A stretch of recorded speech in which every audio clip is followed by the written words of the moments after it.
இன்னும் 2 ஆண்டுகளில் கிராம தொழில்கள் மூலம் வருவாய் ரூபாய் 5 லட்சம் கோடியாக உயரும். சிறு குறு தொழில்களில் கூடுதலாக ரூபாய் 5 கோடி பேருக்கு வேலைவாய்ப்பு கிடைக்கும். கிராம தொழிற்துறையின் வருவாய் இன்னும் 2 ஆண்டுகளில் ரூபாய் 5 லட்சம் கோடியாக உயரும் என்றும் அடுத்த 5 ஆண்டுகளில் 5 கோடி வேலைவாய்ப்புகளை உருவாக்குவதே மத்திய அரசின் இலக்கு என்றும் மத்திய அமைச்சர் நிதின் கட்கரி கூறியுள்ளார்.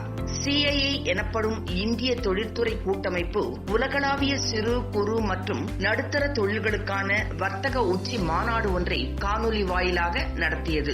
இந்த உச்சி மாநாட்டில் மத்திய சிறு குறு மற்றும் நடுத்தர தொழில்களுக்கான அமைச்சர் திரு நிதின் கட்கரி கலந்து கொண்டு பேசினார். அப்போது அவர் கூறுகையில், ஆத்ம நிர்பார் போன்ற சுயசார்பு பாரத திட்டங்களை உருவாக்குவதற்கான முக்கிய காரணம் இந்திய பொருளாதாரத்தை தன் சொந்த காலில் வலுவாக மாற்றுவதே ஆகும். நமக்கு தேவையான அனைத்து பொருட்களையும் நாமே தயாரித்துக் கொள்ள வேண்டும். அதே சமயம் நாம் அதிக அளவில் ஏற்றுமதியை அதிகரிக்க வேண்டும். மெல்ல மெல்ல இறக்குமதியை படிப்படியாக குறைத்துக் கொள்ள வேண்டும். இந்த வகையில் நம் ஒட்டுமொத்த தேவைகளை சுயசார்பு முறையில் நிறைவு செய்ய தகுதியானவை சிறு மற்றும் குறு தொழில்கள்தான்.